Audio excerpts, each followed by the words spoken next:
Pero babalik ka pa doon, kuya? Ay, hindi na. Hindi na. Ano na, talagang walang... Delikado na. Nagpapasalamat ako sa kanila na kahit na paano nakakatulog. Tabi ka dyan. Puta na ako. Hindi lang masasabi ko sa kanila. Diba?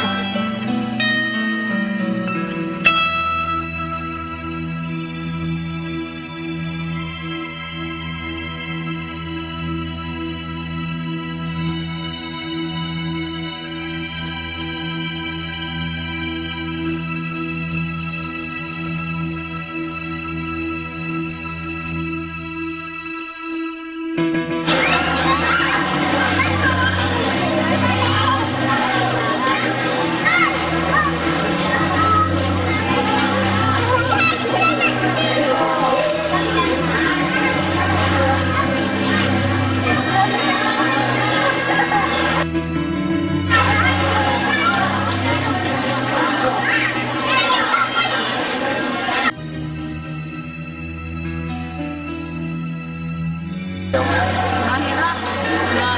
Hindi ako mapakalit. Parang nung nawala ko sarili. Mabilis po ba yung agos nun? Yung Malakas. sobrang lakas? Lakas. Parang ano yung dagat ba? Kataranta nga kami kung paano eh. So, yung bahay niyo po talagang natangay? School yung bahay ko. Hindi pa gaano na ano. Isang bahay pang na ano. Kaharang pinatanggal na yun. Wala, sasama na. Hindi ko na antayin na masama pa yun. Parang pag ano. Paano na yung mga anak ko?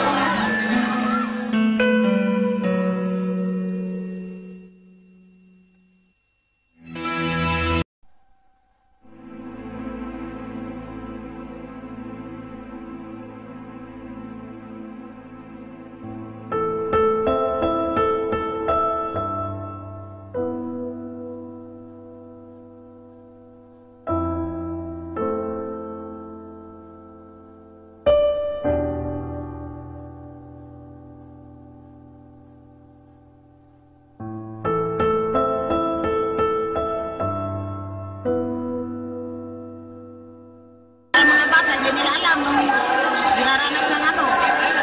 Wala pa. Kanina, masaya lang, pero sa kaming magulang, mahirap. Mahirap. Babalik pa kayo niyan doon? Ano lang, ayaw ko na. Ayaw. Ayaw ko na yan, ano ng mga anak ko. Ayaw na. Kung mayroon lang maanuhan na ano, yung hindi mabaha, ayaw ko na bumalik dyan.